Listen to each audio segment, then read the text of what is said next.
Very good evening to you. Welcome to the West Ham Weekly on the West Ham Voice on a Monday night. I hope you're all well. I hope you've all had a pretty decent weekend. You can't ask for much more going into the international break. 2 wins in the last 2 games. All right. I know some of the performances weren't great, but wins are wins, aren't they?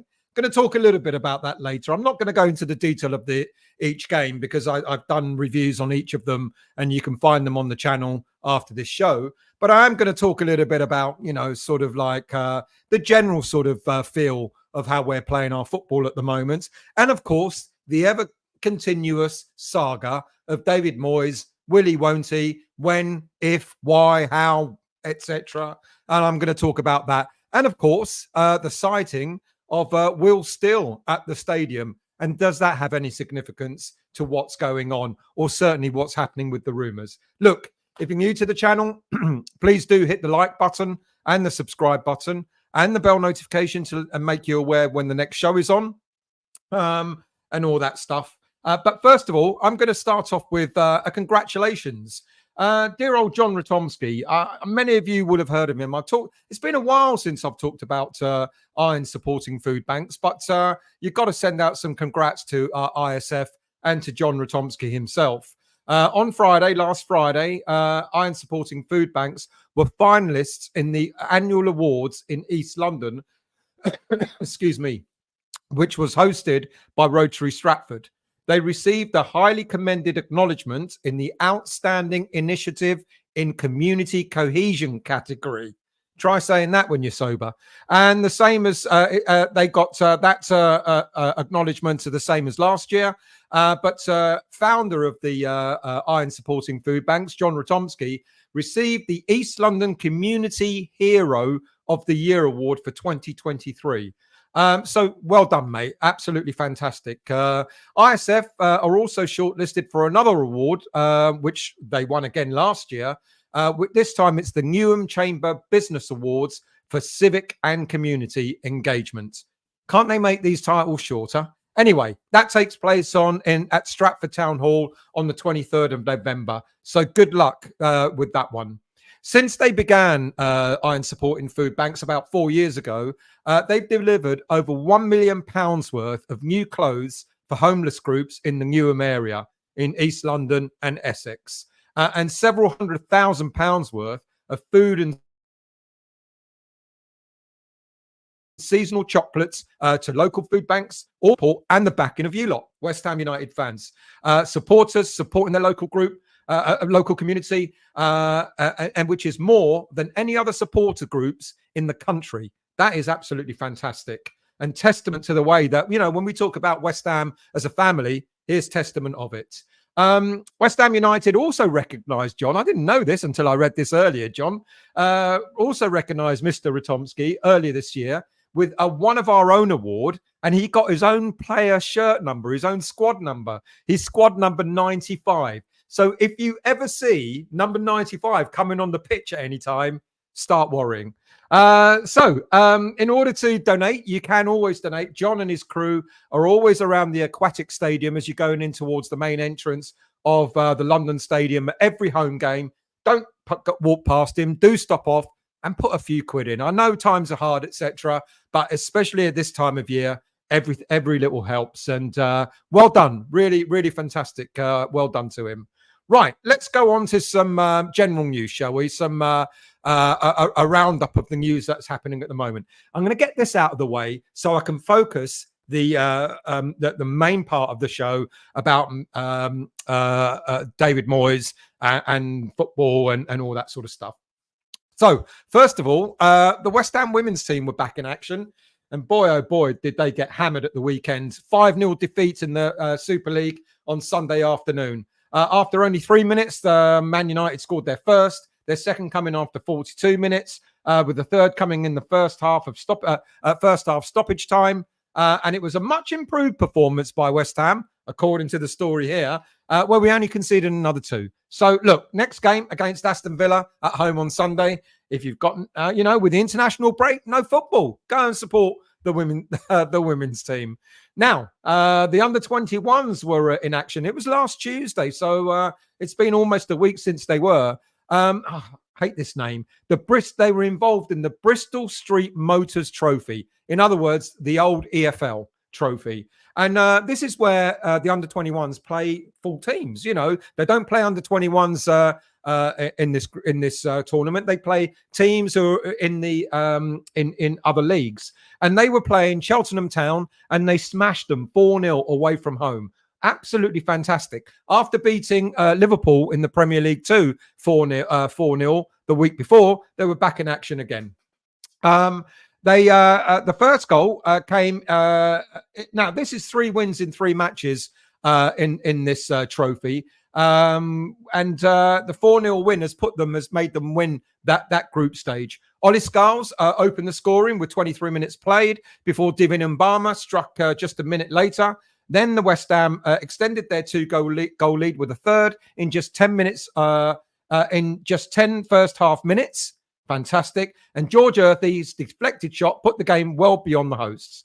Fantastic. Absolutely superb. But really doing well with the under-21s. And I'm going to talk about the academy and the under-21s a little bit later on, because there's a lot of stuff, a lot of stories that came out last week that I really didn't have time to discuss about Tim Steidten and Mark Noble having spoken to the under-21, the academy parents and all that sort of stuff. So I'm going to go into that later on. Next game for the under-21s is on the 28th of November. Got a couple of weeks break now with international break, etc. They'll be playing Olympique Lyonnais in the Premier League International Cup. So good luck to them. And just not to be outdone, the under-18s were in action as well at the weekend. On Saturday, when they played Reading away from home. After a brief break for the under-18s, they bounced back emphatically from defeat last time round to smash 5 past Reading at the weekend. Jerry Umolo opened the scoring in a first half with a superb strike before the game exploded into life in the second half. Reading pulled one back, but then Umolo doubled his tally after the break. And then 3 goals in 4 minutes saw Kevin Keane's side race into a 4-1 advantage. And then we finished the game off with just a few minutes to go. Absolutely fantastic performance by the under-18s and by the under-21s. Well done to them. A bit of loan news. Of course, Flynn Downs was in action yet again in an 8-game unbeaten run now for Southampton, where they beat West Brom 2-1 at the weekend. Downs was at the heart of the Southampton midfield, where the hosts went a goal up at the start of the game and West Brom pulling a goal back at the start of the second half. But Southampton regained the lead to win 2-1. Flynn Downs is having a great time. A lot of people are suggesting that, I've said this many times over the last few weeks, that maybe this is Flynn Downs' level championship. I don't know. Does he deserve another chance? He won't get it because we won't be able to call him back halfway through the season. So he's there for the rest of the season. But well done to them. Southampton are now in 4th place and they're doing exceptionally well. Freddie Potts was missing in action against Wycombe. He's got an injury where Wycombe lost to Stevenage 1-0 at the weekend. And Nathan Trott was in action for Vegel BK. A rare win for the Danish club, where they beat Lyngby 1-0 in the Danish Superliga. He's been a first team selection for Vegel all season, Nathan Trott. So it's good. He's getting a lot of game time, and he was in an interview last week with West Ham talking about his dream that he still wants to come back and play in first team football for the club. Will he get it? I don't know. It's going to be very interesting to see how what happens with this goalie at the end of this season. So what about other things? What about the headlines? Well, we just briefly talked about Tim Steidten. Now, there was a story last week that apparently I've asked for corroboration. I haven't got it. So I don't know. I can't tell you if this has happened or if it's not happened. But apparently Tim Steidten and Mark Noble have spoken to the academy parents, the academy players' parents at some stage last week before. I don't know. Now, I find this a little bit of a strange story, to be honest with you. I'm not saying it's not true, but I find it a little bit, I don't know. You see, apparently in that meeting between Steidten, Noble and the academy players' parents, there was a promise that the academy players will start getting more game time. Now, whether that's more game time this season or whether that's more game time next season, I don't know. But I think it's a bit of a strange promise to make because, to be quite honest with you, no one can guarantee anyone game time in the first team. You can't even get players, senior players, getting game time in the first team, for one reason or another. So I'm a little bit like, when I heard about it, I was a little bit sort of taken aback and surprised as to how Steidten can promise game time to any academy player anytime soon. I don't know. I think it's an interesting one. I think it's whether it's rumor mongering or whether there's an element of truth in it, I'm not too sure. Look, the one thing that we know is whether it's sooner or later, David Moyes will leave West Ham United. I'll come to that in a moment. But whenever he does, even if he does leave and we get a new manager in, there's no guarantee that any new manager is going to play any of the academy players. I think there are one or two standouts, as we know. I think Freddie Potts, who's out on loan at the moment, is a standout, and he's doing exceptionally well for Wycombe Wanderers. I think, Callum Marshall is a standout. He's scoring goals for fun for the under 21 for the under 21s, and of course David Moyes, who we're kind of we're biting our nails as to whether he's going to stay at West Ham United or not, is another standout. So there might be one or two players coming through naturally.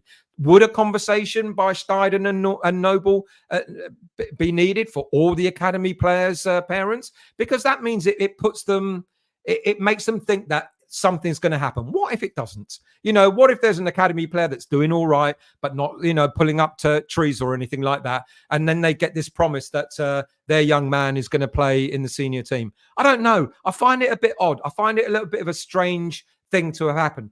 Maybe there's been a conversation between Steidten and Noble to talk about their plans for the future. That will make an awful lot more sense, to talk about what they want to do with the academy, how they want to develop it, etc. But going as far as saying, and you'll play in the first team, I'm not too sure, to be quite honest with you. I find that I don't know. Great if it's true, but then you're making promises to young players that just may not come off.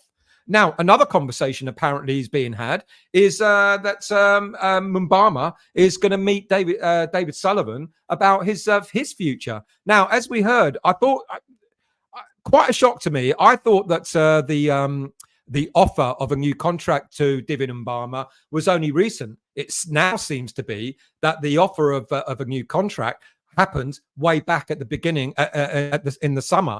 So he's had a good while to think about it. And apparently his new agent is still turning down offers for the player to stay at West Ham. And apparently David Sullivan is planning to speak to David Mbama himself. Now, from what we understand, Sullivan did the same thing with Bowen. When Jared Bowen was looking at, negotiating a contract. And the story goes that Sullivan met with Bowen directly and had that conversation with him. And then he agreed a new contract. I hope in this case, this is true. I hope there is a conversation going on with owner and said player in order to try and get him to sign a new contract. I think, I've said it before, if there's any player that I'd be worried about in terms of what happens to his future, it'll be David Mbama. Of all the young players that we've let go of over the last couple of years or so, he's the one that I would say is really important to keep hold of, because I think he will make something of himself, if not at West Ham, certainly at another Premier League club. And then, of course, there was the story last week that David Moyes had met Sullivan, and Sullivan apparently told him, "We're not renewing your contract at the end of the season." Again, I'm not sure. I don't want to dispute, that story that came out, whoever the source is, etc. But again, I'm not so sure whether this sort of conversation would have happened at halfway through the season or midway through the Premier League season. I don't know. It doesn't ring true to me. I think maybe like most owners and managers, they have meetings to discuss what's going on. Maybe it was a meeting to talk about what's going to happen in the January transfer window. We've heard an awful lot of stories about that, where Tim Steidten is going to be given the reins, apparently, in order to determine what's needed for the team going forward. And David Moyes, from what we understand, has been told you've got to work alongside Steidten in order to sort of have an agreement, collaboration, and don't bring up any obstacles. That maybe I would understand. But to actually tell the manager at this stage of the season, by the way, mate, your contract's not being renewed. Well, what's the incentive and the motivation for David Moyes to continue? Pride, I guess, if nothing else. But it just, again, just sort of like seems a bit of a weird story to me. And of course, we've heard from Kevin Nolan this week, or last week, sorry, when he did a short video to talk about, that he's baffled by all these rumors as well. And he suggested that every time we have a bad result, all of a sudden the Moyes out noise starts again. And even Nolan sort of suggested that, the manager, has got a thick skin, he doesn't let that affect him, etc. And he's baffled as to why these stories keep being bandied around. So that suggests to me that perhaps there wasn't a conversation about David Moyes' future tenure. I do think Moyes will go. I do think that there's a chance that Moyes will either be asked to leave before the January window opens, or will wait until the end of the season. One of those two will happen with almost certainty. And my feeling, my gut tells me it'll be at the end of the season rather than before January. But I get why potentially Moyes might be asked to leave before January, because if things aren't, if things go bad again, our results start going bad again, and then we start looking at potential signings, and David Moyes turns down, a striker that's recommended by Steidten, then yes, I can see there being a bit of friction, and maybe Sullivan pulling the trigger and asking Moyes to leave. But I think Moyes will play ball. I think, he's not an idiot. He will go, yeah, we'll do it. Get players in. Now, whether he plays those players that Steidten recommends or not is another matter. But I think he'll play that game. He'll see through the January transfer window. He'll see through his contract till the end of this season, and then a decision will be made. So I'm not so sure that Sullivan would have pulled him in to say, David, your P45 will be ready for you at the end of the season. I think that's, just a little bit odd. Right, before I go any further, I've got 196 comments to catch up on because I just went off into one without saying hello to everyone. So I'm going to scroll all the way back up and say hello to everyone and pick up some salient comments from people. Good evening to you, Mikey. I hope you're well. ABM, anyone but Moyes, I hope you're well, mate. Anthony, I hope you're well. Thanks for your message earlier on. On the 79th minute, Moyes decided to take Alvarez off and put Antonio on. That's going against his character. I wonder if he knew if it ended in a draw, he was gone. Really interesting point. I shit myself when Alvarez was taken off on 79 minutes. I always maintain that we've become so accustomed to him being in the centre of the park, and he's such a pivot for us that it worries me when he can't play, injury or suspension, etc. I think we lack something. It worked, but I think it was a bold move, to be quite honest with you. And Will still manager of Reims. No UEFA Pro license. Well, he's working on one now, apparently. But I'm going to talk about Will Stills in a moment when I get through these comments. Yeah, they were paying a penalty, but I don't believe that they are now. But I'll get to that later. As usual, isn't he? Yeah, isn't he doing his badges? Good evening, usual. I hope you're well. Either sacked or gone at the end of the season. Time will tell. Mr. Shios, good evening to you. I remember him saying he was doing his badges. Yeah, he is doing his badges. Good evening, Flamer. I hope you're well. Will still 100% will be our manager by Christmas. He will have the funds to build. They will not trust Moyes anymore.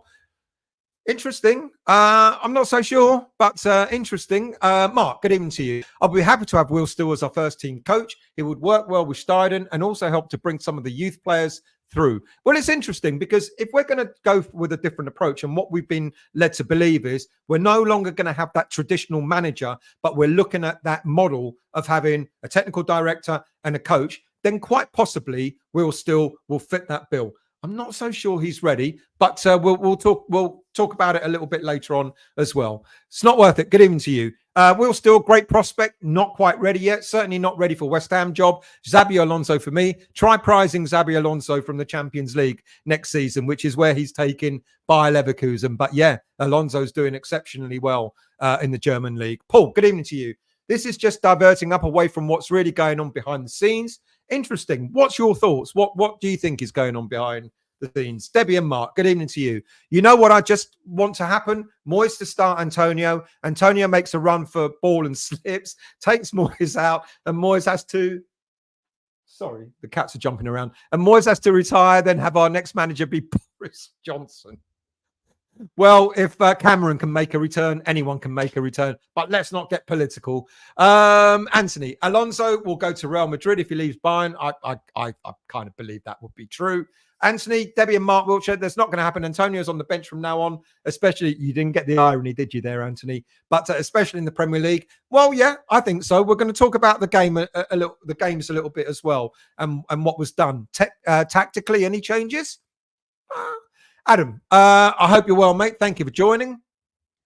Sorry, you were saying, Paul, Will Still's a smokescreen for the real target. Okay, interesting. Good evening, Andy. I hope you're well.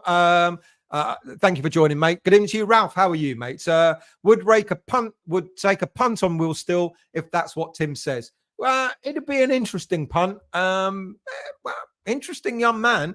Jerry, good evening to you. I hope you're well. Good evening to you, Paul. I hope you're well too. Good evening, James. How are you, mate? I hope you're well. So do we need a manager or a coach? Well, that's an interesting question. My understanding is we are going to be moving to that sort of profile of having a coach with the technical director. It's the European way. A few teams have adopted it in the Premier League, and it seems to be the way forward. You know, no longer the traditional manager, of course, has say on everything, just like David Moyes currently has. He's got say on transfers, on just everything that goes on at the club.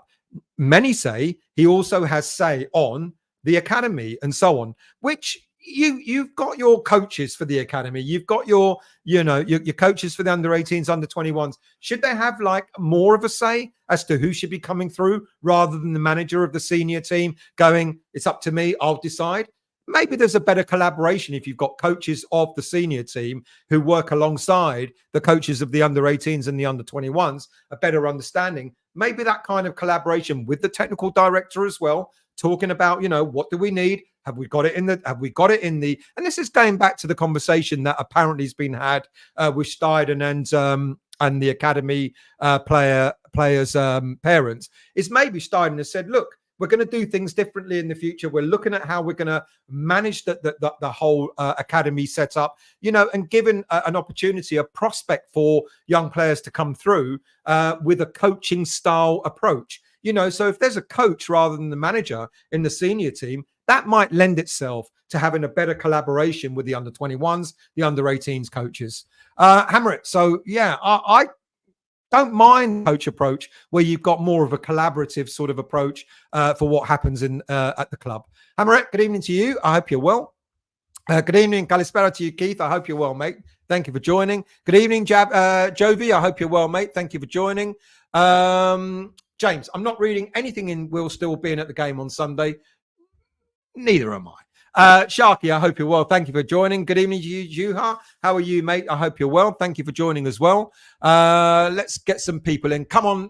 Good evening, Ryan. I was a little bit late. I was because I had a cat running around. They've all gone now. They were all sleeping here, and all of a sudden they've all disappeared. But there you go. Do you? The later I am, the longer the show goes on. Good evening, Martin. I hope you're well. Good evening to you, Iron Ore. I think we should have a whip round and... Very clever. Hammer it. Will still has his coaching diploma, but no official UEFA badge. It would be a dream to get a younger West Ham fan manager in. Wouldn't it be a big task at his stage at the moment? Would be a massive task. Good evening, Fred. I hope you're well. Good evening to you, CC. How are you? And good evening to you, Jim, as well. Rani's here too, and Aaron's here as well. Thank you all for joining. I really do appreciate it. Debbie and Mark, I just love the rumours of Big Sam being possibly the new Man United manager after they saw him next to Sir Alex at Old Trafford. Imagine that. Imagine if it wasn't Will Still at the London Stadium at the weekend and it was Big Sam. What would you have all done then? Would you have all gone, oh, Sam's in the house? Fucking hell. No way. Depan, good evening to you. Hope you're well. Anthos, how are you, mate? I hope you're well too. Fred, was he invited or did he just come down to watch his club play? Now, I think I'm being is there any news today, Sean? And he went, nothing. And I went, oh, come on, there must be something I can talk about. And he went, well, you can talk about the Will Still story, and you can also talk about I can't remember some other story. And I went, okay, yeah, the Will Still story. Yes, he was invited to the game, is what Sean said. Now, I don't know if he's playing, jokes with me or not, but apparently he was invited.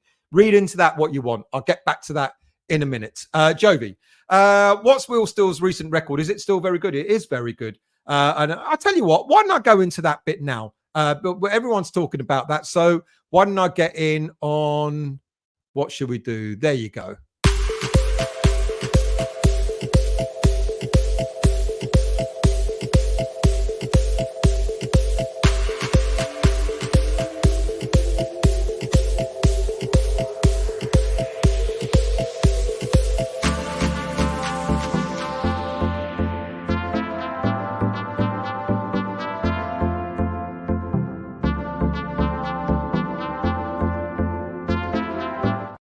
So, Will Still was at the stadium. Apparently, he was in the press box, and apparently he was as an invite by the directors of West Ham United.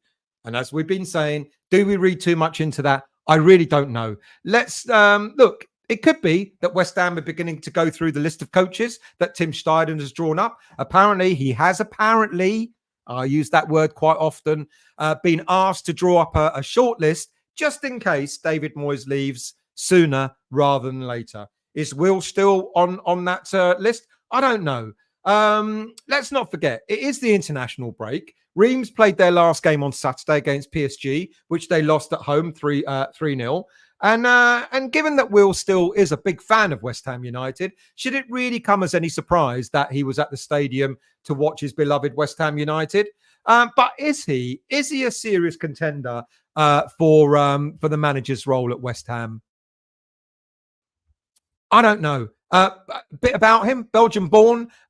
He was born in Belgium, should I say, to English parents. His dad is a massive West Ham fan. He played amateur and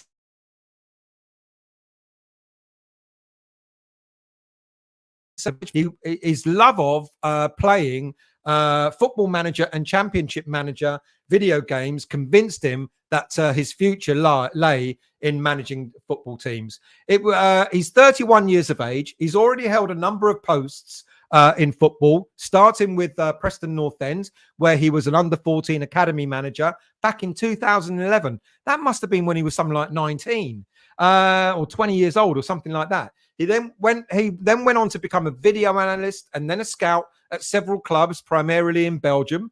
And his first managerial post was at Belgium's second division club, which was Lies SK. I think they've now gone out of business, by the way. Nothing to do with Will Still, by the way. And that was in 2017 when Still was 20 years of age.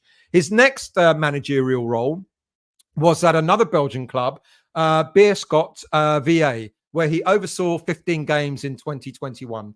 But it is at French club Reims that he's really sort of made waves, really. He initially came in as assistant manager at the beginning of the 21-22 season before he briefly moved to Standard Liège as assistant manager, only to return to Reims again in the assistant manager role. And then he took over the reins in October 2022. He's since managed 43 games with a 49% win success rate, which I'm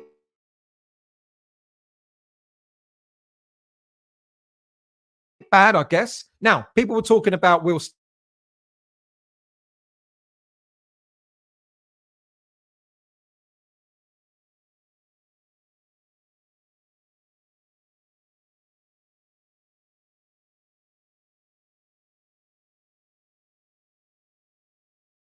Still, he's doing quite well at Reims this season.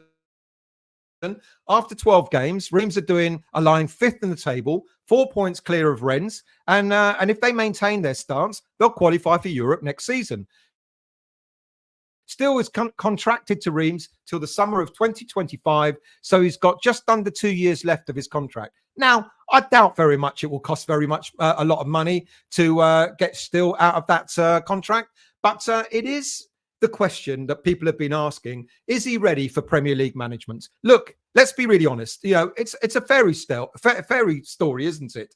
He's a West Ham fan. He's young. He's dynamic. He's doing really well in his first serious managerial role, etc. But and it's a lot to be admired for a manager of his age. But moving to the Premier League at the age of 31, 32, 33 could be a massive order. And he was interviewed recently and talking about, his love of West Ham. And, as a fan, would it be right for him as a fan to actually come and manage West Ham United? The pressure, sometimes it can break a player who's a fan of a team or a manager who's a fan of a team to come and manage or play for the team. If it doesn't go well, it sours that relationship a little bit with the fan base, etc. Does he really want that at this age? I just wonder. I mean, he's mature enough to think about that, but I think maybe, just at this moment in time for him, to come in and manage a team like West Ham United in the best league in the world, a team that you love, a team could be quite a lot for him to take on. So I don't know. Look, what fans want, obviously, is more attractive football. And Will Still will provide that to a certain point. Now, he plays a 4-2-3-1 system primarily as well, a bit like David Moyes. But it's a bit more of an attack-minded 4-2-3-1, as defensive-minded 4-2-3-1 that David Moyes plays. So, great. But what West Ham United fans are going to want, they not only do they want to be entertained, not have a manager to come in and entertain them, and bring some life into this team, into this squad. They also want us to, we also want to win games. No one's going to thank Will Still or anybody else if they come in, play fancy football and keep losing. That's the last thing that any West Ham fan is going to accept. And this is the big dilemma, not just for Will Still, but for any manager that comes in after David Moyes. It's going to be a really, really tall order. One thing that we've got to, whether you like it or not, one thing that we've got to give David Moyes credit for is he's brought a sense of stability to the club. It's a guys did when he was called back, not called back, when he was called in to manage West Ham. He was told, your remit is to get us back into the Premier League. He did that. Stabilise us. He did that. He stayed a season too long. And I think that's where we're at with David Moyes at the moment, that he might just be here a season too long. A lot of people were saying, excuse me one second. A lot of people have been saying, it was probably better for David Moyes to go out on a high after winning the Europa Conference League, etc. Go out on a high, and then hand the reins over to someone else who's going to take West Ham to the next level. And what we want is we want to be entertained, but we want to be winning.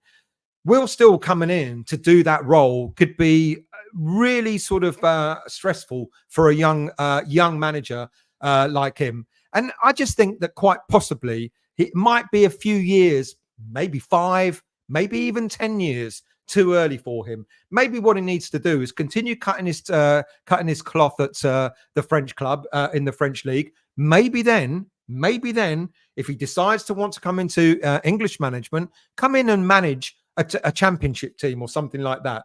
Really cut his cloth, and then potentially be ready for a team like West Ham. I think he's an interesting character. I think there's an awful lot going for him. 31 years of age, and what he's achieved so far is superb. Absolutely superb. He'll certainly give us that boost, won't he? In terms of sort of his approach and so on. But what if it goes wrong? It could be quite damning for a young manager like that. Now, the coaching thing that people were talking about, the setup with a technical director and a coach like Will Still could work. But you still need that experience, and he's very young in his managerial career.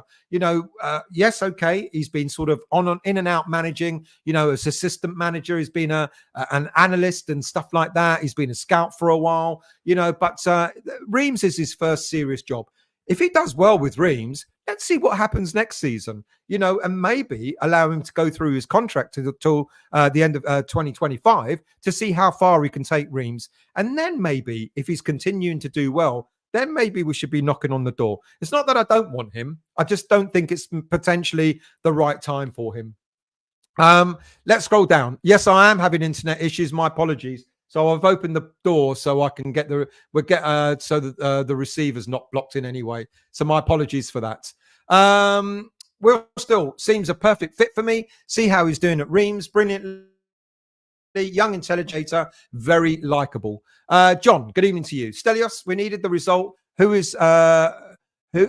will still can we keep it going? Will still keep it going? Well, I think I've just explained that. I'm not too sure that he's quite ready for it. Daniela, good evening to you. Black Country, I hope you're well. Thank you for joining. My apologies. I keep seeing the sign in the top left-hand corner that the Wi-Fi keeps falling down, and I don't understand why. We fixed it during the week, and it's still going wrong. So something's going wrong. So I apologize for that. Anthos, can't we transfer Moyes to the ladies' team? They'll probably hate us after his half-time team talks. Sharky, under 21's doing really well. CC can see us keeping Moyes until the end of the season. We will end up top half. Wouldn't be surprised if we have a great run in Europa League. Good evening to you, James. I hope you're well. Thank you for joining. John, good evening to you. Sorry I'm late. Don't worry. So was I. Will still. I don't know. Moyes here to the end of the season. I do think that. Got to feel sorry for Soufal. The Tannoy named him man of the match, then gave it to James Ward-Prowse. Well, there you go. I did a review straight after the game outside the stadium, and I heard Soufal being announced man of the match, which was a little bit odd. And I didn't know that JWP got it after that. Andy, putting the under-21 result in context, Chelsea got beat 5-0 by Oxford and Spurs lost 4-1 to Cambridge. It is in context. They're doing absolutely fantastically well. You know, absolutely. Bill, good evening to you. I hope you're well. Let's scroll down.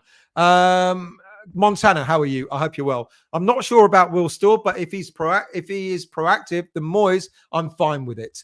John, again, any news on Mumbama after Moyes badmouthed him for not signing a contract as the grass is not always greener? I don't know when you joined, but I'll just cover that again. My understanding is that David Sullivan wants to speak directly to Mumbama in similar way to he did with Jared Bowen to try and persuade the young player to sign a new contract. What I didn't know, what I said earlier on, was there's been a new contract on offer for about a year or since summer or something like that. So it's not just recent. It's been quite a while since we've put the contract on the table. Bit concerning that it's been for so long, the same way as some of the other young players like Harrison Ashby, who was offered a contract very early and he kept refusing to sign it. I hope Mumbama does sign. And if David Sullivan can work his magic on getting that done, I think that will be absolutely great. Hammerett.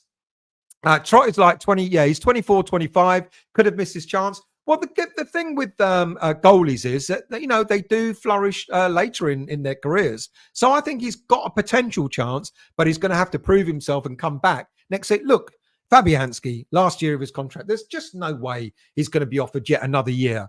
Well, I could be wrong, but so you kind of want goalies to, you know, to come back from loan spells, etc., and maybe stake a claim. I don't know. Maybe as the second or third choice at the club. Good evening to you, Cyber. David Mbama should start, as I told 5 Live yesterday. Well, I don't know if he should start, but he should certainly be given more opportunities. And I'm going to talk about the 2 games that were played recently. Anthos, let's swap downs for Moyes. Send Moyes to Southampton. He'll bore the championship to death. Imagine if he got them promoted and then came and beat us. What would we do then? Mark, some goalies have their best years in their 30s. Absolutely. Black Country. Estelle got the cat attached to his chin. No, I don't do that sort of stuff. Let's scroll down and get some more people in. Jerry. There's no guarantee a new manager will do better than Moyes. Pellegrini and Allardyce say no more. This is it. This is what I just tried to explain. You know, we will have a new manager next season. You know, whether it be at the beginning of the January transfer window or whether it be in the summer, we will have a new manager. I can't see that David Moyes will be given a new contract. So we will, you know, a lot of the fans who wish for Moyes to go will get their wish come true. But you're absolutely right, Jerry. Doesn't necessarily mean that a new manager is going to do any better than David Moyes. You know, as I've said, you've got to give him credit where credit's due. He's brought stability, just like Sam Allardyce did. Sam Allardyce got us promoted. He stabilised us. We were boring, but he stabilised us. David Moyes has done the same thing. Took us out of a relegation area, stabilised us. All right, I know last season wasn't great, but on the whole, generally stabilised us. This is what we needed. We are now ready to move to the next level, the next stage, and it probably isn't going to be under David Moyes, but that doesn't guarantee that we're going to fare any better under a new manager. Montana. I still want us to win. Mubi, there's a reason for that. I'm trying to make it rhyme. Mubi, Sally, when Harry met Sally and all that. There's a meaning to it. Montana. I still want us to win games, but we need a manager that gives the youth the chance. They need coaching and opportunities. Now, I've written a script. I couldn't do it tonight, but I've written a script talking about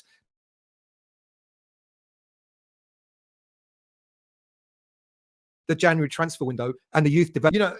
There's a lot of talk about we want to sign a striker in January. We absolutely need a striker in January. Don't disagree with that. We absolutely do need a striker. But you do realise if we sign a striker in January, David Moyes' opportunities are going to be even less than they are now. And that's the same for every position that we strengthen in the summer or in January. When we buy a right back, a midfielder, a left back, a goalie, a striker, whatever, every time we bring another player in, the opportunity for academy players just gets a little bit shorter. The chances of them making a stand in the senior team just becomes a little less than before. Rani, but watch out for that show. I'm gonna record it and I'll put it out one day. This Rani, Will still takes us to another level. I'm not sure Will still will. Will still take us to another. I'm not sure he will. There's a tongue twister. It certainly was. Bill, I don't believe they would make promises to academy players. This is what I'm saying. So those who didn't catch the early part of the show, I talked about, whether, how much truth is there in the academy players or the academy players' parents being spoken to by Tim Steidten and Mark Noble. I don't know. It doesn't ring true. How can you make promises to anybody that they're going to get game time? And I'm with you on this, Bill. I don't believe that they could make any promises. Certainly promises about, trying to sort of look how they bring the academy closer to the first team, etc.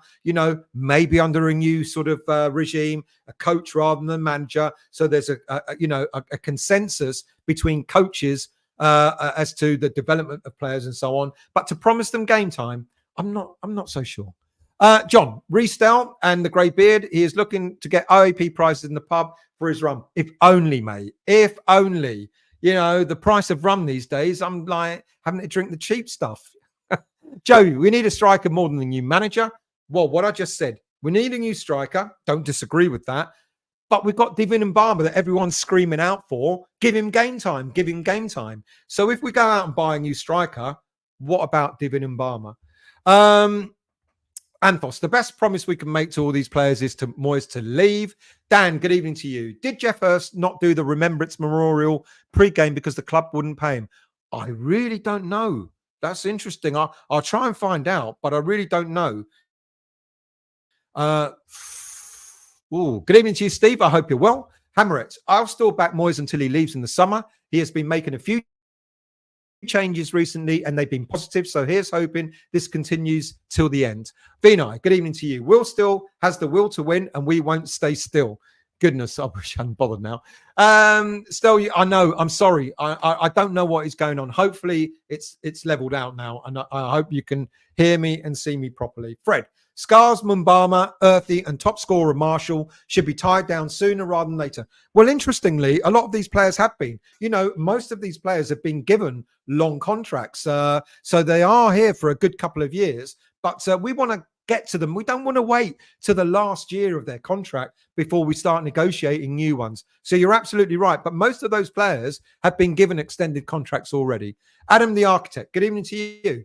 Will Still is the perfect man for us under Steidten and Noble. Vinay, John McCarthy, he has a stutter. It's not the internet. Bill, Moyes would have two options. One, do his best for his pride, or two, put his that he's been called into Sullivan's office and told that your contract won't be renewed. I just think it's bad management all round. if that sort of thing happens. Montana, we need a new manager, hybrid like Ange ball, attacking play and strong defense. I've got to hold my hands up to Postecoglou. I did say before he joined Spurs, I don't think he'll make it in the Premier League. How wrong am I? Black Country, cats on the internet again, breaking up, Robert. I'm really sorry, people. I hope it's not ruining your enjoyment of my ramble. John, we dropped a bollock sending downstairs to Sunderland. Sending downstairs to Sunderland. Who did we send? The midfielder, the French midfielder, can't remember his name, and also Alese, and both half decent players, to be quite honest with you. Jason, good evening to you. If you haven't answered this yet, what do you think, if true, of Mbama not having a loan as promised first team time and having 3 minutes in the Premier League? Yeah, I think it's poor. I think what's apparently the rumor is true that Mbama had a number of teams that wanted to take him on loan back in the summer, and David Moyes said, no, I want you in the squad. I want you in the first team. Well then, mate, if you got in the first team, give him a bit more game time. Here's the irony. He came on, much to our surprise, against Olympiacos. All right, it was only 3 minutes, but he did come on over, I think, Antonio and Ings in that game. And then he was completely dropped for the team against Nottingham Forest at the weekend. I was like, where is he? He's not even on the subs bench. Good evening to you, Tony. Jim White said it on TalkSport. He said it, who was good friends with Sullivan. Sorry, mate. What did Jim White say on TalkSport about Sullivan calling him in or something else? Do update me which rumor that is. Adam, I know that Still definitely didn't meet up with Noble yesterday. That's from a top source. I don't know. Now, I would have imagined Will Still, if he was invited by the board, he would have said hello to them. Of course, out of respect and decency, you're obviously going to say hello to your hosts, etc. But whether it went any further than that, I really don't know. I think he was there for the game. James, Tim Steidten will only be looking at signings that will improve our squad for next season too. I totally signing that's going to take us forward. You don't ever buy a player for the interim. You buy a player for the long term, and hopefully that's exactly what Steidten's doing. John, Moyes will not quit. He is too arrogant and will not lose any bonus. Well, it won't cost a lot to actually let him go, to be honest with you. £2-3 million, something like that now. Black Country, Moyes is here to the end of the season. Sullivan wallet is tight. Like I just said, it won't cost a lot to let him go if that's what they want to do. James, Sullivan won't sack Moyes. They won't pay him out of his contract. Well, 2 or 3 million. I think he'll do it if he's forced to do so. Bill, various managers attend games all the time. The club would host them with drinks, etc., and a chat behind the scenes with the club employees whose job is to entertain. Exactly. That's why I don't think there's too much into Will Still being at the club at the weekend. Hammer it. I strongly believe Moyes won't walk, nor will he be sacked. He is adapting slightly to get the best out of his final 6 months for any future managerial work he wants to go into at the moment. And that's a really good point, because he's apparently alluded to that if he does leave West Ham United at the end of this season, he'll want to continue managing, and ideally managing a Premier League club. So, yeah, I don't think he'll stick 2 fingers up. I think he will continue, but I really don't think that conversation happened. I could be wrong, but I don't think it did. Aaron, I love how confident people are that Moyes will be gone. Little deal, just to stick 2 fingers up. I don't know. Not sure about that, Aaron, to be quite honest with you, mate. David, I hope you're well. Thank you for joining. My apologies about the internet. I thought we had it sorted, and I hope it's not ruining it, but it upsets me that it keeps it keeps going down. So I'm sorry about that. Bill, Still thank you very much. Vinay, I heard Will Still is hyperactive, so Will Still is not still ever. Stop it. Anthony, Still, you keep sticking your pay your broadband on time. I'm really sorry, people. I do apologize. Adam, John Lahr was 34 when he took over at West Ham. If Still took over in the summer, he'd be just 2 years younger. Yeah, that's a good point. Good point. Anthos. Moyes should have been sent packing after spending 9 million on Hugill, a clear money giving to his ex-club. And I believe it was... No, I better not say that. I might get done. Moisaurus, good evening to you. Dinosaur don't walk, despite the song from Not Was. They need an asteroid. Good evening, Mandy. I hope you're well. Thank you for joining. Why the Soufal shirt? It's because it's the one that was given to me by a viewer a couple of years ago, and I didn't have an opportunity to put it on the wall. So that's about 3 years old, and I never had an opportunity to put it up. And I was really grateful. I finally, because we moved, I finally got the space to put it up. That's why. It was given to me by a viewer. Very grateful as well. Hammer it. I thought the atmosphere was crap on Sunday. I agree until the latter half of the second half. Even when we scored, it went silent straight after. Shame, really, as the crowd really can't push the players out there. 12th man and all that. I do agree it was a little bit flat. It got better. It got a little bit hairier as well. Actually, let's stop there and go into the two games because we got some interesting things that were going on. First with the Olympiacos game. Look, who's arguing that David Moyes didn't give us a team that we wanted? That he put out a team that we all wanted to see, an attacking team, no Antonio, etc., etc. And however, the team didn't perform, did it? It was that game was boring. It was a bit lackluster, and we had no bite, no push. Look, Olympiacos, all credit to them. They came out to spoil. If they'd have walked away with a point, they would have been cock-a-hoop by getting a point at the stadium. And but when we were looking at that game, we were thinking there's got to be something a bit more about West Ham. Why is it that we had virtually the same team against Arsenal and we did exceptionally well? And people are going to argue, well, Arsenal put out their B team and all that bollocks. But, West Ham went at Arsenal the week before and we got our deserved win. So what was it about Olympiacos? Okay, they were spoiling for sort of going down, holding their heads, wasting time, etc. And that will put any team off. When when you're playing against a team like that, it does put them off. But so we didn't have enough about us. That goal, we all thought it was offside, the Paquetá goal. But great that VAR worked properly for a change. And we got the win. We ground out a result. And I suppose sometimes if you're not playing too well, grinding out a result is better than nothing. So then come Sunday against Nottingham Forest, we knew we were going to be up against a similar sort of team. The same owner, by the way, owns Olympiacos and Nottingham Forest. Similar sort of style, similar manager, etc., etc. So we knew what we were up against. But what's interesting about the game on Sunday is I think we started well. We were at it. But then we kind of there was a lull. We got an early goal, but then there was like Hamrit has just said, we scored a goal, but there wasn't that. I hate Sunday afternoon football. I hate it with a passion because you don't have enough time to sort of get yourself psyched up for a game. I'd much rather they start showing Sunday evening football, kick off at 5 or something like that. I think makes for a slightly better atmosphere. We can't seem to get going. When we have an afternoon kickoff on Sundays, it's horrible. London Stadium is horrible. It feels a little bit sort of like hollow. And it certainly didn't make for a good atmosphere. But we started well, but then we lulled and then we allowed them to get back into the game. But it took 2 goals for Nottingham Forest, for West Ham United, to really wake up. And after Nottingham Forest's second goal, I think we actually started playing some good football. We started creating more chances. We were all more at it. We really went for it. But why do we have to concede so many goals before we actually really start playing football? I think it was a weird sort of game.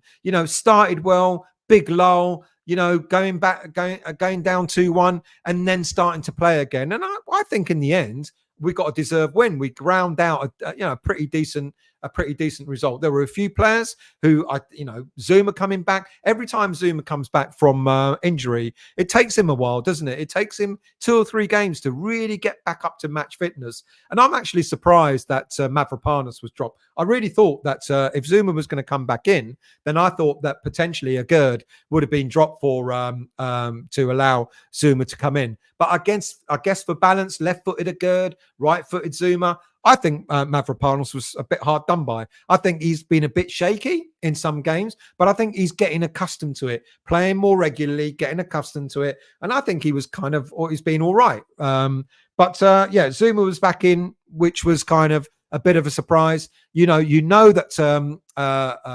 we were going to get a change in goalie Areola.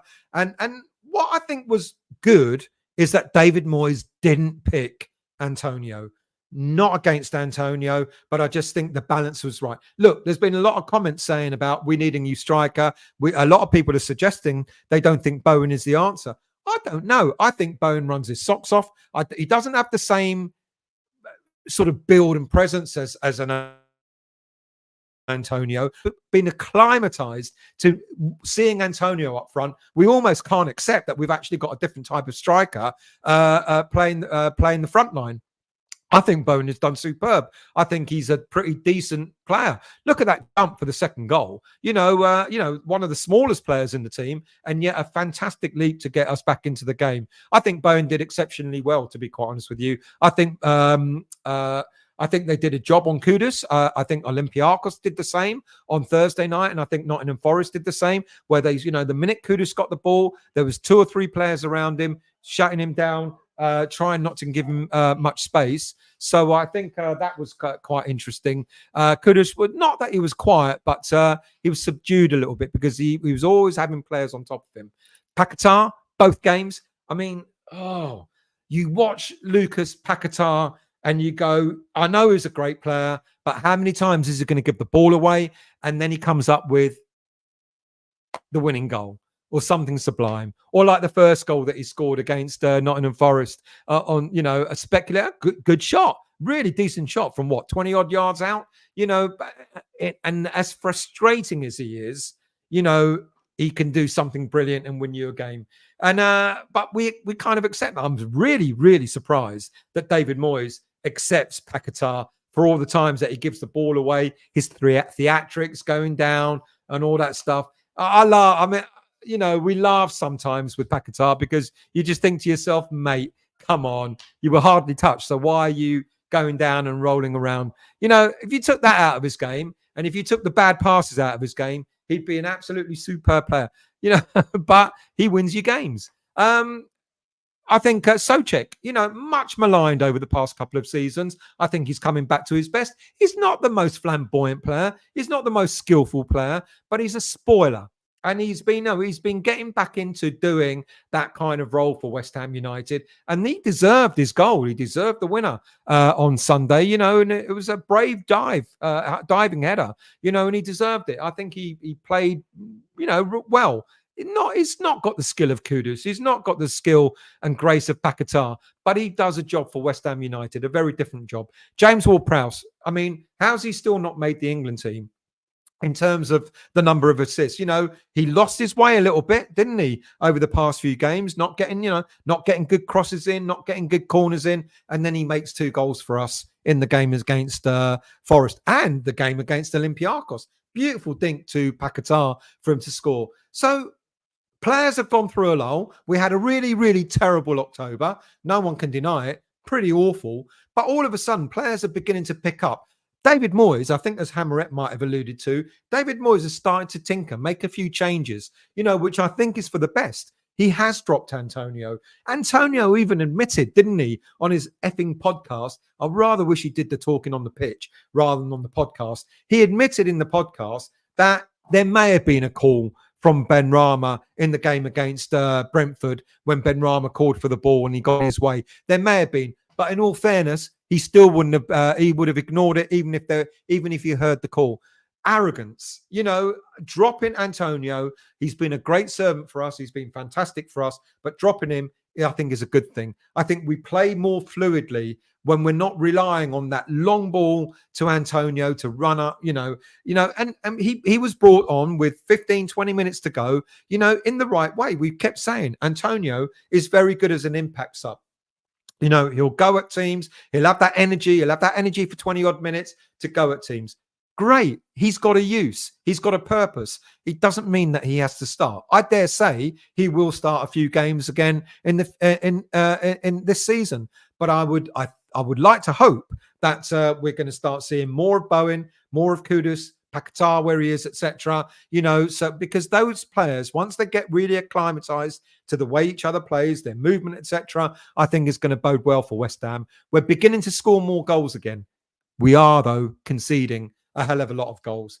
Conceding 2 against 5. Well, I think I said after the in the review on Sunday, I think we've only gone 1 Premier League game where we haven't conceded. Correct me if I'm wrong. We do need. I mean, when you think David Moyes is a defensive coach, we're fucking conceded an awful lot of goals for someone who's a defensive coach. We need to sort that out.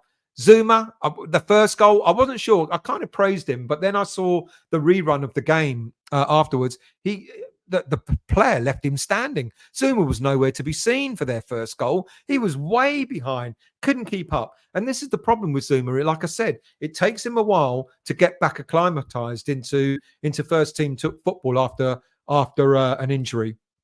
But on the whole, look, the game against Olympiacos, we did what we had to do. It was a scrappy 1-0 win, but it was what we needed. We just needed to get over the line with that one. And then in terms of the Nottingham Forest game, I think we came back really well. I think, we started well. We were then lackluster and gave 2 goals away. And then we came back strong, and that was good.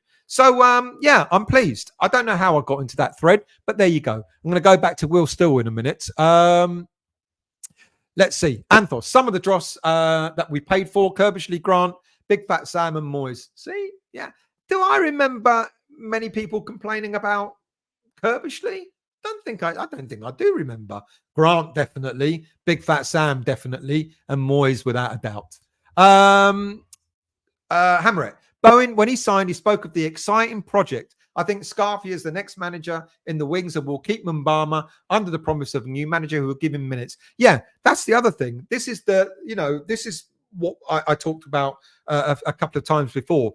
They're talking about projects. It is, as I said, I think last week, this isn't a David Moyes project. This is a Tim Steidten project. Of course, they've got plans and they've got someone lined up.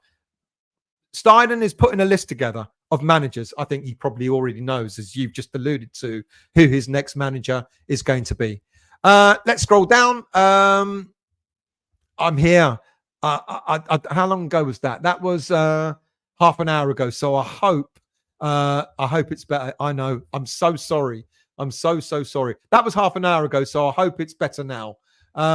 Let's scroll down. Bill. That young and it doesn't go well. Would you take a chance on him again? I don't know who you mean because that's half an hour behind. William, good evening to you. Rani Bubble, Alonso has played in the Premier League. I will take him tomorrow. I think we all will. But let's be really, really honest. Not only is he taking Bayer Leverkusen to the Champions League next season, once he's done with Bayer Leverkusen, as people have alluded to, he'll probably go to Real Madrid. David, I will still be happy whoever replaces Moyes. Will you, though? I mean, seriously, what I said earlier on, not only do we want a more dynamic manager, et cetera, but we also need to win as well. Stop feeding the cat, the internet cables. I'm so sorry how bad it was. Flameur, Stel, you're protected towards Moyes. Be positive. Still is a young and progressive manager. No, Flameur. Don't get me wrong. I'm, as I've said a few times before, I get it about Moyes. I have got it about Moyes, but I think, for what he's given us, I think we've got to respect that. I think he has stabilized us. He brought us a bonus by winning a trophy as well. But I get it. I totally get it. It's been utterly frustrating. And I think, as a few people have alluded to, he's beginning to see there are different ways of doing things. The only problem with Moyes, as you know, is that he'll do something different. But then the concern is, he'll revert to type. And that's the big concern again. He'll just go, yeah, I'll play Bowen and Kudus, etc. And I'll keep Antonio out. And then the minute I get an opportunity, Antonio's back in. And Antonio might score a goal. He might score 1 goal. And then he's in the team for the next 10 games and won't score again. Sharky, Thomas Frank would be a good choice as next manager. Watch my show from last week when I spoke in depth about Thomas Frank.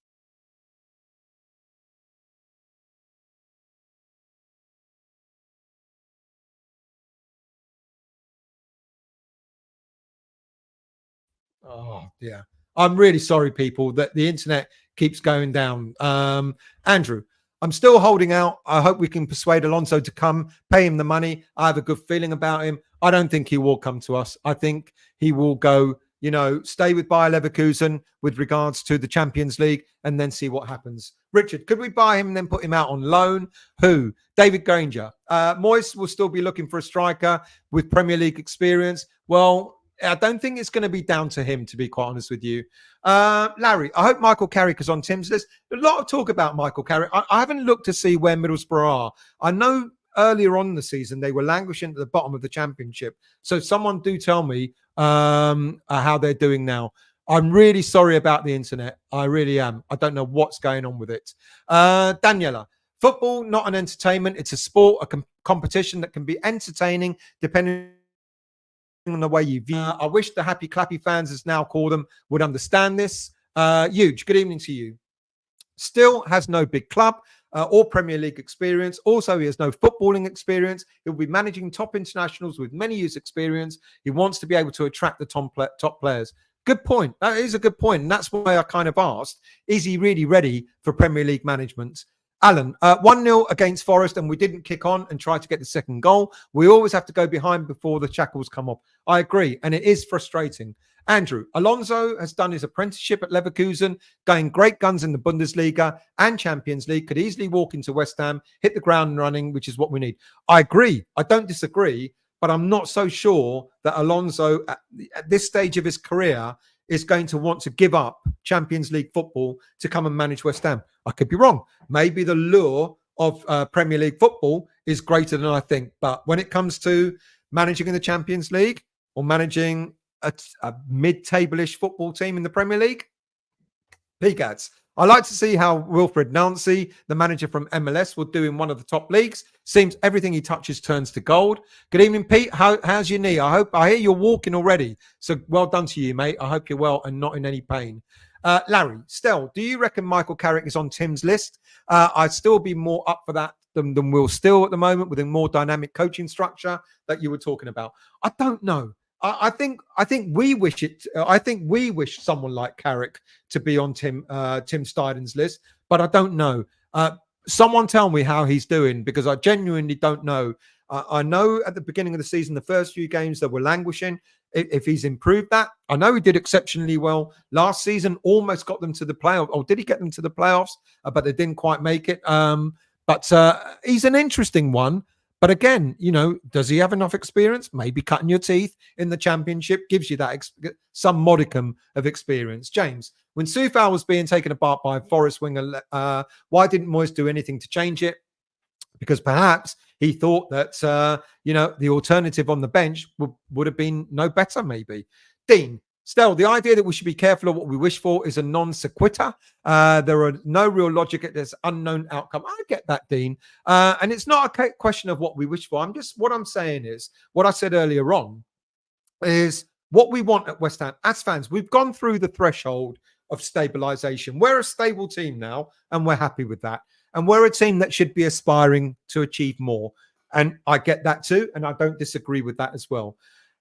But we're going to need a manager that's not only going to be able to bring us flair football, it's going to be able to bring us flair football, stability, and winning games. Sometimes you don't get all three. And when you do get all three, you've got them managing the likes of Man City, etc., etc. Should we be aspiring for a Guardiola type manager? Of course we should, or someone of that ilk. But, they're few and far between. And those managers have a choice of where they want to go. They're going to be, sought after by the so-called bigger teams. So it's not a question of me, not wishing, be careful. I'm not saying be careful what you wish for. We do want a manager that's going to improve us. Of course we do. But how many managers out there are going to be able to give us everything that we're going to want? Not just about looking good and being stable, but also winning games as well. Van Nistelrooy, that's an interesting one, Shaky, because people talked about Van Nistelrooy, but again, not a lot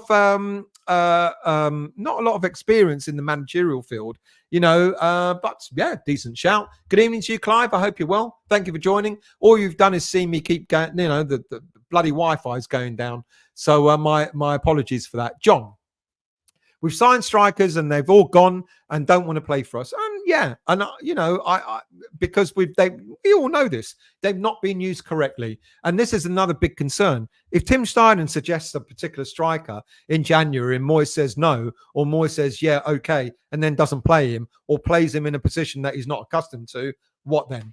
James, our defence is atrocious at the moment. Does Tim Steidten intend on doing anything about the right back? Well, I think Steidten, what's interesting, because Soufal's contract is ends this season. The show I'm going to do, the script I've been writing, is about, the academy, players that should be leaving at the end of the season, how we're going to fit the academy in, what we're going to do in the transfer window. People talk about our youngsters. As I said earlier, is there a youngster in the under-21s that should come in and play at right back rather than going out and buying one? Mark, why doesn't Sully and Tim tell the fans about the project? It would stop a lot of this speculation. I don't think they'd want to, and I don't think they really need to be quite honest with you. And maybe, as people have been alluding to, it's not a David Moyes project. It is a Sully and Steidten project. So maybe they might tell us more about it at the end of the season when Moyes is gone. Adam, bad passing, no inventiveness. We were poor for 65 minutes. We need a striker in January, and Mumbama can still come through, but Moyes needs to go, but still 3 to 5 players short. Rupert, good evening to you. We need a new manager now to get this team going forward instead of sideways and backwards. Plus, tell Pac-Man to stop showboating. That's the annoying thing about Paqueta. Great as he is, but showboat in the right part of the pitch. Don't showboat where we might be in danger. James, promising youngsters. First team football is more like a pub team policy. I wonder who made that little gem up. I don't know, but I'm not sure how true it is. Aaron, Jeff Hurst wasn't at Bobby's funeral today. Apparently, he's not very well. There you go. That answers that. Someone asked, did he not turn up because of payment? So hopefully that answers that. David, Moyes saying we haven't got big money to buy players. He spent 460. We've got money. It's not up to Moyes. We've got them. We've got enough money. And David Sullivan, believe it or not, or the board, believe it or not, we'll find the money. But the other interesting thing is, don't forget that we're selling shares. We're looking for a new shareholder to take over some of the shares owned by the late David Gold, now owned by his daughter. So there's going to be some new money coming in some way. Thomas, good evening to you. Alonso manager, Will Still is number 2. So when Alonso buggers off to Liverpool or Madrid, we have a replacement on hand. Great idea. I like it. I absolutely love it. Dream team. Absolutely. Really, really good idea to bring Will Still. But then why not? Even if it's not Alonso, why not bring Will Still in as the number 2? That's still a bit of a step up. All right, I know he's the manager at the moment, but say to him, we're on this project. We want you to come with us. What we want you to do is come in as the second in command to a new coach. And then in 4 years' time, you take over. Possible, may not be Alonso. I genuinely would love Alonso to come in to be our manager. I just cannot see it happening, purely because of what he's doing with Bayer Leverkusen, playing in Champions League and all that. Old man, you might still need to change your hub connection. Mate, I know. I'm going to check it again. I thought we already did it, so my apologies. David, can't promise game time, but you can promise to lose Moyes, who makes it easier. What if, playing devil's advocate, what if we get a new manager and he turns around and goes, I don't want to use the youth. I want you to buy me players. There's the ex Eintracht Frankfurt manager who I talked about a few weeks ago, Glasner. Now he's got the same principle as David Moyes. He left Eintracht because his technical director, his sporting director, wasn't investing enough money in the squad, and his sporting director was saying to him, we've got some talented youngsters that you should be bringing through. And he went, no. So, we might lose Moyes and we might get another manager in who's going to go, yeah, but I'm not using youngsters. I want you to buy me players. Barry, our club always been under bad management, so I wouldn't be surprised if Sullivan told Moyes, fingers crossed. Yeah. And as I sort of talked about in a few shows ago, Tim Steidten now looks to be Sullivan's number 2, and he's going through everything through Tim Steidten.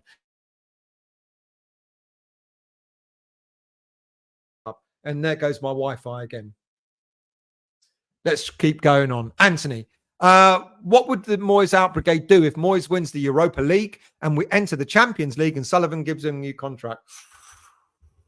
Good question. Ballon.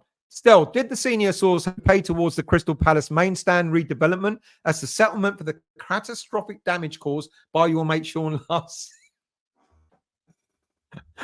I'll ask Sean that when I next see him. KP, good evening to you. Sullivan knows the cost of everything and the value of nothing. Let's scroll down. Schmiegel, good evening to you. I hope you're well. Thank you for joining. How far behind am I? Let me try and catch up on the chat. Melissa, how are you? I hope you're well and thank you for joining. Hammerit, I was expecting us to come out and really show Olympiacos that the first match was just being shy and not them being great, but we got the win and top of the group at the moment. We scraped through it, didn't we? Bill, Zuma tried to push the team forward and played into Nottingham Forest's hands. He couldn't get back, leaving Alvarez to fill in and Ward-Prowse back defending. Yeah, he's slow, wasn't he, to be honest? Do forgive me. I've got to try and skip through this. I've got my conscience is on the fact that the Wi-Fi keeps going down, and I'm really sorry about that. Fred, so I won't be able to show all your comments. My apologies. Fred, true Stel, Bowen got in amongst it area, took the header from the like a proper centre forward. Bill, their tall players wrestled our boys, leaving Bowen alone. Third Paqueta goal went down. Forrest nicked the ball off of Gerd's head. Adam, Zuma is too slow to put the ball behind him and he hasn't got the pace. Bowen runs his socks off, but he's better out wide. That's why we need a striker to hold the ball up and get midfield running past. Right. I'm going to ask you a question, Adam, and everybody else. So we buy a striker. He goes in. Bowen goes out on the right. Displaces Kudus, who may go into the middle. Who do you drop? Now, a lot of people immediately are going to say Souček. Souček scored 5 goals for us this season. He's a team player. He's getting in amongst it. Would you really drop him? Or would there be anybody else that you would drop? I'd be interested to know. Jerry, if West Ham buys out Moyes, it would probably get paid over the months left on his contract. We should have a bit more respect for Moyes in any case. Forest fans were very vocal. They were very vocal. Put us to shame a little bit. Schmiegel. Apart from Paquetá, Kudus doesn't have the players that are on his wavelength in midfield. Take Kudus and Paquetá out, and it's an average and slow midfield. It's a good point. Jerry, definitely deserved a win, particularly on the second half performance. So many West Ham forums were negative about them. Look, many people see the game in different ways. Look, we started off well, definitely. We got an early goal. Fantastic. Did we sit back and like all of a sudden we forgot how to pass the ball forward? Absolutely. Allow them to get back in it. How annoying it was for Nottingham Forest to score a goal on the, right at half time. How many times have we done that this season where we found ourselves, being one up or whatever, and then we're going into the second half, on level terms because we've given a goal away. Did we pick up the pace after they scored their second goal? Yes, we did. So we had that moment in the middle of the game where we were not great, but we finished strong. I think we did finish strong. I think, we fought our way back into that game. Had that been a month ago, October, we would have been 2-1 down and we would have lost. That would have been it, like Everton. They would have shut up shop and that would have been it. So fair play. We started well, had a lull. We should never have a lull, or certainly not as long as we did, but we came back strong. Adam, Bone is class, but he needs a player to hold it up and bring the midfield into play. Zuma needs to go. I never wanted him. He's so slow and injury prone. He is slow and injury prone. I don't disagree with that at all. Forest played well, to be fair. I don't know if they played well. They played like what's really upsetting me lately is seeing a lot of Premier League teams playing European style football. Goalie taking 3 hours to kick the ball out. Players going down and holding their heads. There was, I think that's frustrating. I think you look at it and that's kind of like time wasting. I'm actually quite glad about the new rule where we've got 7, 8, 9, 10 minutes added on. Good, because it means that sooner or later, these teams are going to stop time wasting. Paul, what's going on with corners? Like watching rugby, think we should have a penalty. Thought we should have a penalty. There's a lot of shirt pulling going on without a shadow of a doubt. I agree with that. Let's scroll down. Schmiegel. If Moyes goes, is Will still really the guy to replace Moyes? I'm skeptical, to be honest. He's doing well at Reims, but he seems inexperienced. And if it wasn't a West Ham fan, I doubt anyone would know about him. It's a very, very good point, Schmiegel. I think you're right. And I did say earlier on in the show that I think he's fantastic. He's done exceptionally well for his age, etc. But I think he's got a way to go. And, the point that was made about bringing him in as a number 2 and having him sort of shadow a manager or a coach and then become the future manager, I think it's a great idea. And I could actually probably see Will Still say yes to something like that, because it is a step up. Being an assistant manager at a Premier League club with the greatest of respect to French football, rather than being a manager at French football, especially at that age, I think will be very appealing without a doubt. Michael, I hope you're well, mate. Thank you for joining. Well behind. Don't go back to the start. I've done it all anyway, but I hope you're well and thank you for joining. Schmiegel, we might be coming over there, by the way, Tenerife in January for a little break, so we might come and see you. Schmiegel, as much as I like Alonso, I can't see him coming here. He's being linked with big clubs like Real Madrid. The guy that excites me and his realistic choice is Marcelo Gallardo. Good shout. Fred, nice to see us come from behind and score late winner. About time too. Totally agree. Mojo Hammer, good evening to you. I hope Tim does have a list and is checking it twice. Middlesbrough 10. Thank you for that. So they started off badly and well played to Michael Carrick for bringing them back up because I thought they were languishing. So thank you for updating me.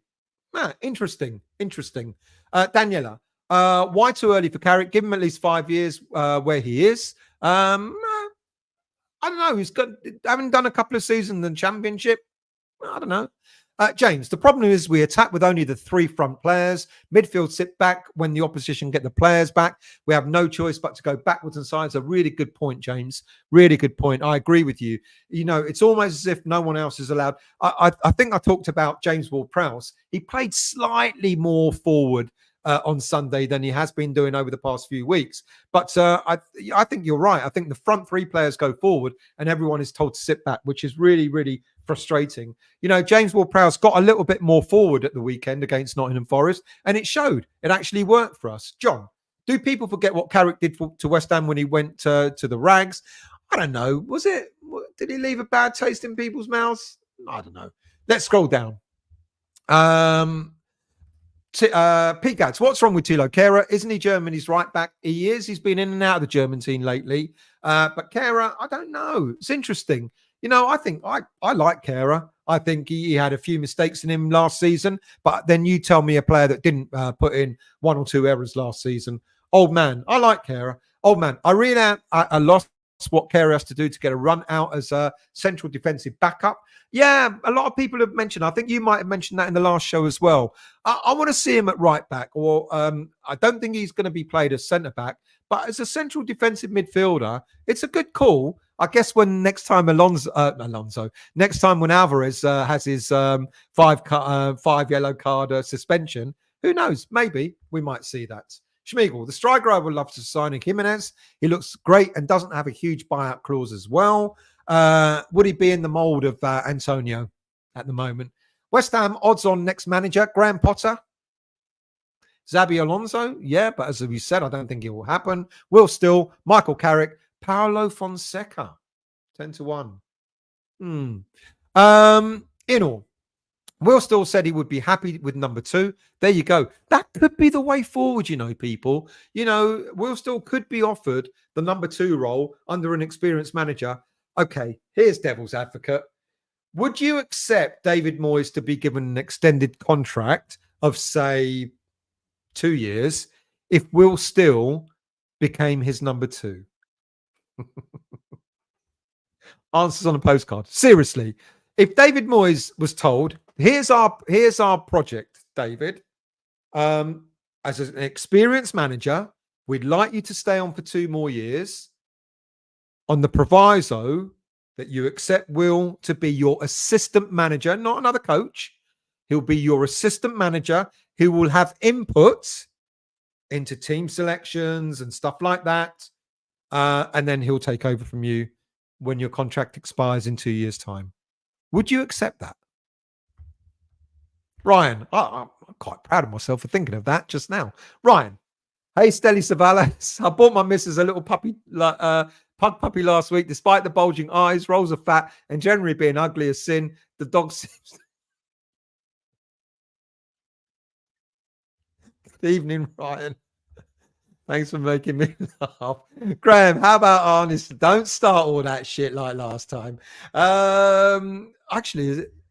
No, you're not joking. Arnie Slot, a good manager. Sorry, I thought you were taking the pee from him. My apologies. Schmiegel, I don't like the way Moyes sticks with the same 11 most of the time and ignores players like Cornet, Mumbama, and Kera. His man management skills are so poor. But here's the interesting thing. We saw Mumbama come on Thursday. We saw Maxwell Cornet come on last Thursday as well. Kera, I don't know what's going on there. That surprises me that he's not played recently. Thomas, still has said he wouldn't mind being number 2. He still realizes a lot to learn, which isn't a bad thing. So I'll ask that question again. I'm sure there are answers further down. I'm about 15 minutes behind on the chat. So I want you to answer me that. I want you to answer that question.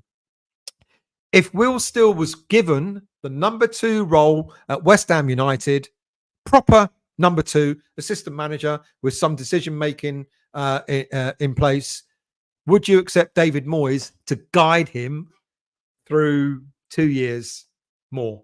Moyes to be in charge with Will Still to take over after that. Obsidian, surely we would choose a manager who believes and wants to use the academy. We would. But what I'm saying is, my example was, I can't remember his name, Glasper or Glasner, the ex-Eintracht Frankfurt manager that I think is a very good manager. He's the one that beat us, don't forget, in the Europa League semi-finals.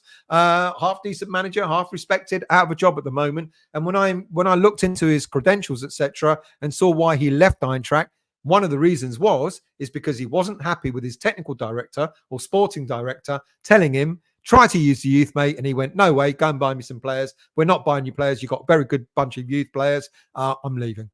So there are other managers apart from Moyes that do that. But I get you. Yeah. You want to bring a manager in. But of course a manager's going to go, yeah, sure, I'll use. But how many, I do this again. I do this every week. How many Premier League managers use academy players? Not a lot. And you certainly don't see a whole plethora of them.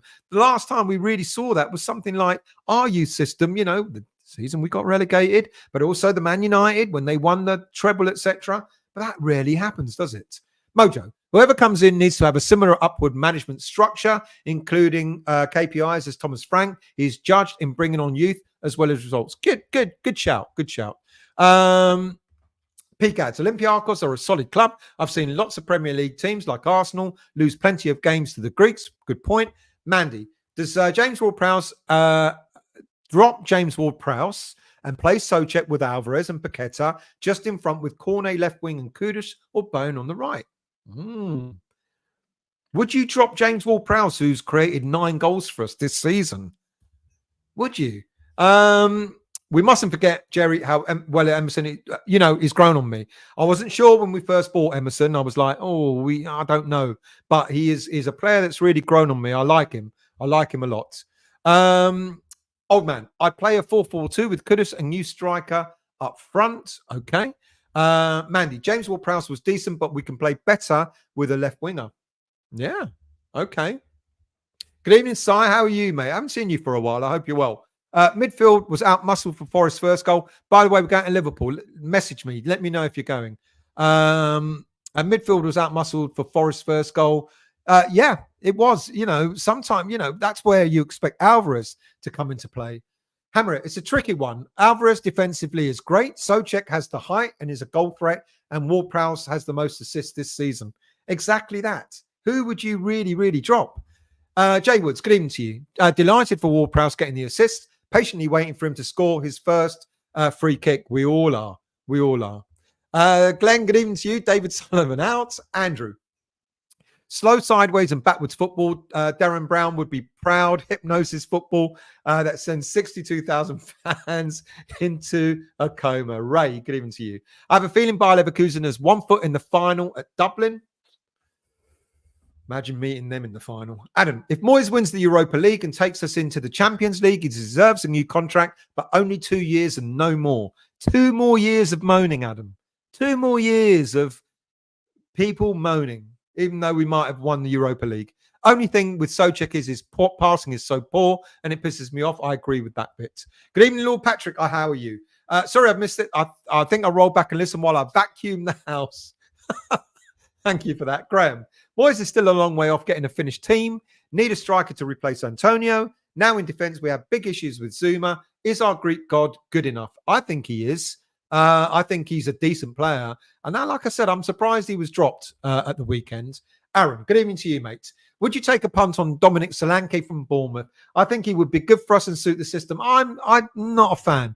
I remember when we were linked to Solanke at the beginning of the season, and then he scored against us in our first game of the season, and people were like, yeah, we want...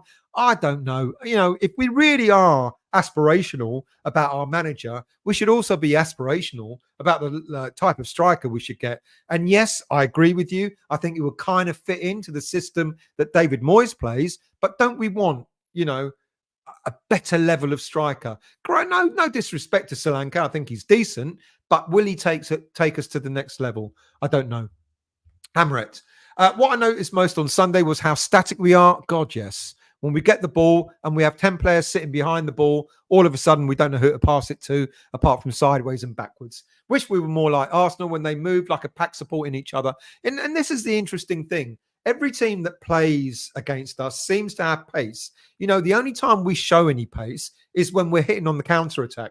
But when we're taking the ball out, we seem to be a bit bereft of what to do with the ball and certainly not a lot of movement.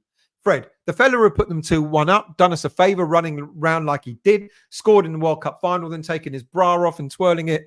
No wonder they went for it. Adam, JWP needs to be played forward more. He's not defensive, isn't defensive for me. Alvarez was doing too much defensive work trying to cover for Zuma. Good point, that's, yeah. And I agree. I don't think Ward-Prowse can play defensive midfield. Souček can play defensive midfield, but that's not their strengths. I agree with that. Lawrence, screaming to you. I can't take no more Moyes ball. Sai.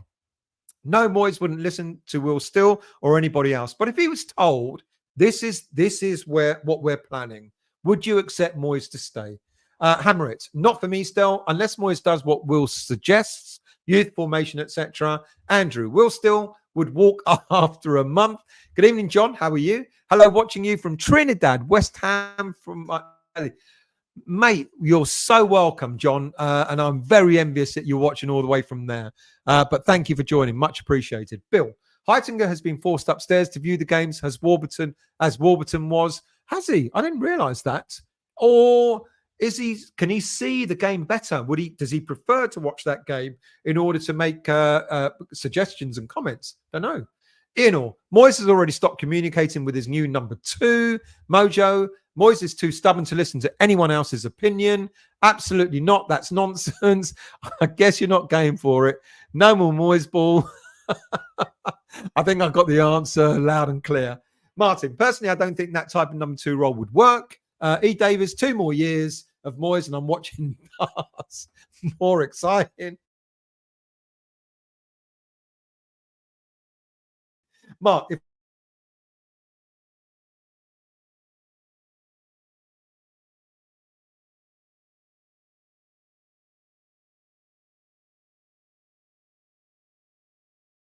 my Wi-Fi again. Adam, don't think Moyes would like anyone in anything he's to set in his ways, and it's his way or the highway. Ralph, 2 more years of Moyes ball, the darts would be nice. Martin, I don't think Premier League managers have the luxury of being able to use academy players. Well, this is the thing. You know, everyone wants the youth to be played, but again, we won't be thanked if we play youth and we lose games just because we played the youth. Mark, Emerson is like your beard still grown on you. Yeah, it's grown on me. Yeah, it has grown on me, to be quite honest with you. I absolutely don't understand what that means, Jan, but good evening to you. Dobry večer. Obsidian, good evening to you. Oh, no, I've already said good evening to Obsidian. But when's the last time anyone had youth team this good? We're in an unusual position with a youth team that's talented. It's very rare. I agree with that. But let's be really, really honest. We don't really know just how good they are, do we? You know, we're waxing lyrical about them because they're playing, you know, against other under-21 teams. Yes, and against lower league teams, in the EFL trophy. But I think there's probably 2, maybe 3 that will be exceptional that could break through.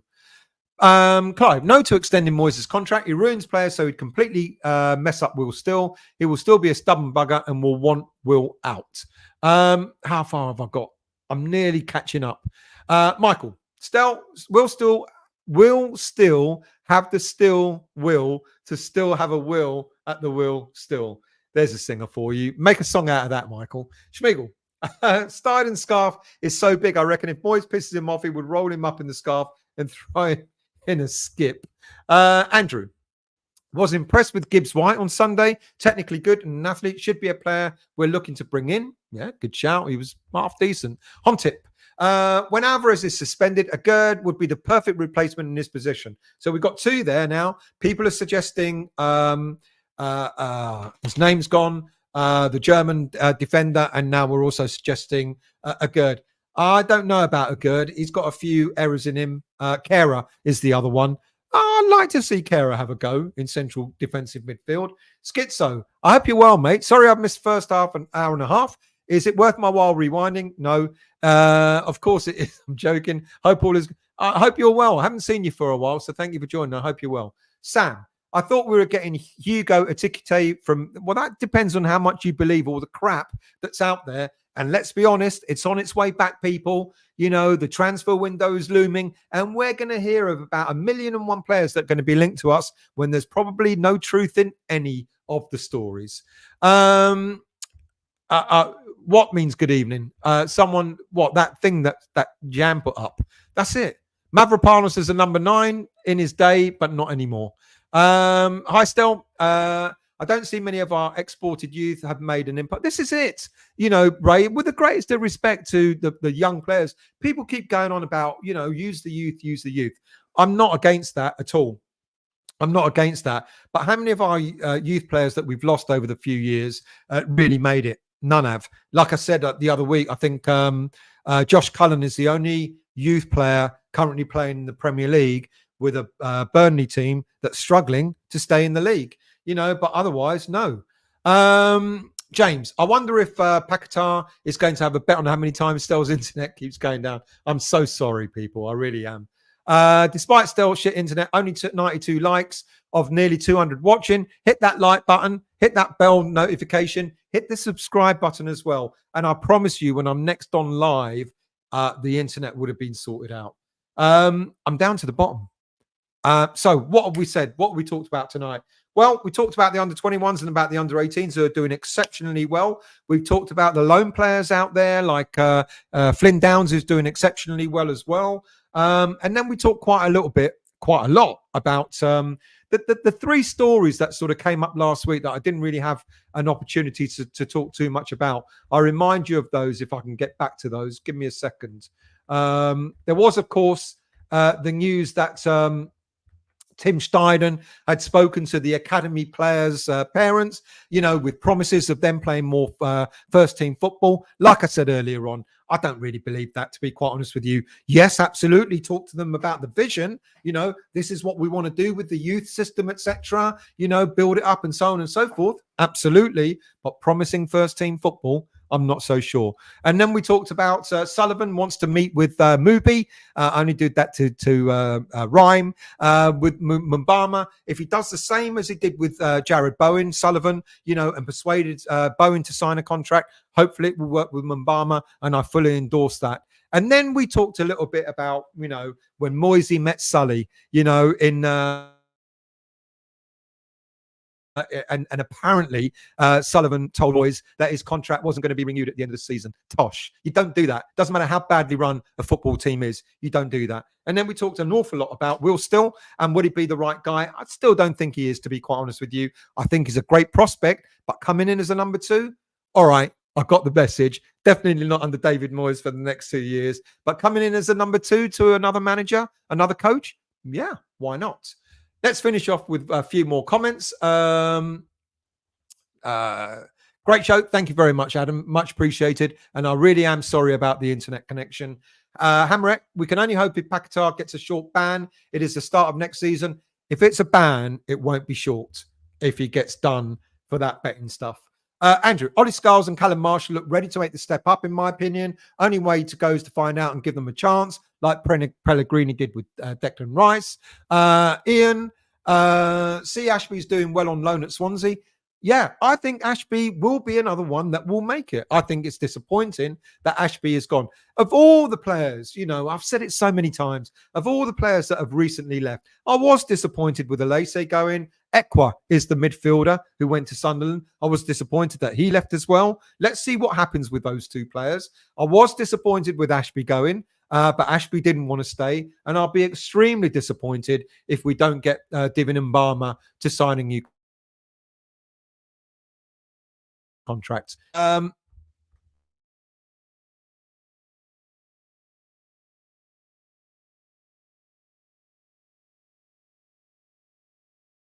That again. Hammerette, thanks, Chat and Company. Don't forget, please do like, hit subscribe, and all that sort of stuff.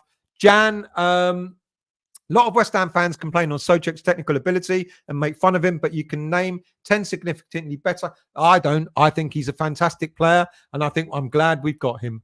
That's it. Thank you very much, everyone. I hope we don't sell him either, and hopefully he makes a play. He comes back and gets an opportunity in the first team next season. Thank you all very much, people.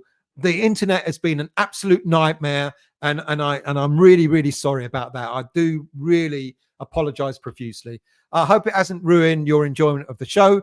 Really do appreciate it. Really do appreciate all the chat. Thank you for all the admins, the moderators, keeping it going, etc. I'll be back. There's a show I'm writing a script about the academy and the transfer window and the aging players that we got. I'm going to pack it all in one, and I'm going to put that show out over the next few days. So do look out for that. Have a great week. We've got 2 weeks of not worrying about West Ham United. Of course, quite a lot of our players are out on international duty. So we'll be looking out for them and seeing how well they do, etc. But do have a good week. Don't think about West Ham. There's more to life, isn't there? There's things like worrying about David Cameron coming back, another unelected MP. But let's not go into politics, shall we? Otherwise, I'll lose another 100 viewers. So have a great night. Have a great week. We'll see you all very, very soon.